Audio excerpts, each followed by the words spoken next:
Non, clairement, il ne faut pas opérer tous les ligaments croisés antérieurs. Mais par contre, il faut savoir pourquoi on opérait ou pourquoi on n'opérerait pas.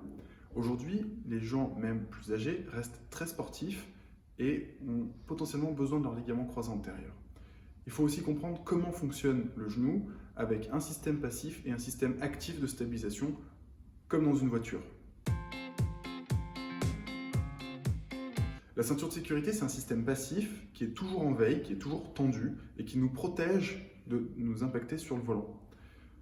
Et secondairement, on a l'airbag qui est beaucoup plus puissant, beaucoup plus efficace et qui va aider la ceinture pour éviter le crash. Le problème de l'airbag, c'est le temps de réaction. C'est que si on n'a pas de ceinture mais qu'on n'a que l'airbag, on va d'abord taper le volant avant même que l'airbag se gonfle. Et ben dans le corps, c'est pareil. Le ligament croisé antérieur, c'est la ceinture, il est en veille, il est toujours tendu et il va permettre de tenir le genou pendant les quelques millisecondes pendant que l'information d'instabilité monte au cerveau, que l'influx nerveux pour la contraction musculaire se déclenche et que les fibres musculaires se contractent, permettant ainsi de verrouiller l'articulation.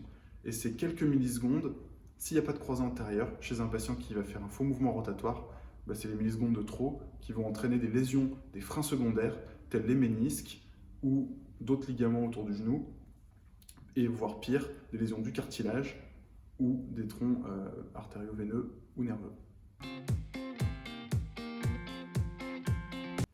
Non, il n'y a pas d'âge limite pour opérer un ligament croisé antérieur. L'indication prime, quel que soit l'âge du patient. Un patient qui est soit instable, soit qui a des velléités sportives et qui est bridé dans ses activités sportives à cause de son ligament croisé antérieur, aujourd'hui, on a tellement de façons de répondre à leurs demandes que ce serait dommage qu'ils se privent, notamment de ski ou de foot. J'ai opéré par exemple une patiente de 72 ans qui retapait son chalet depuis 10 ans avec son mari et qui, après une chute en ski, m'a dit « Ah non, ça fait 10 ans qu'on travaille là-dessus, le chalet est enfin prêt, je veux reskier ».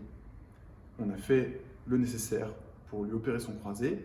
Effectivement, la densité osseuse n'est pas la même à 70 ans qu'à 20 ans, donc on change nos moyens de fixation, mais ça ne nous empêche pas d'opérer. Et 1 an et demi après, elle a pu reskier, elle était ravie.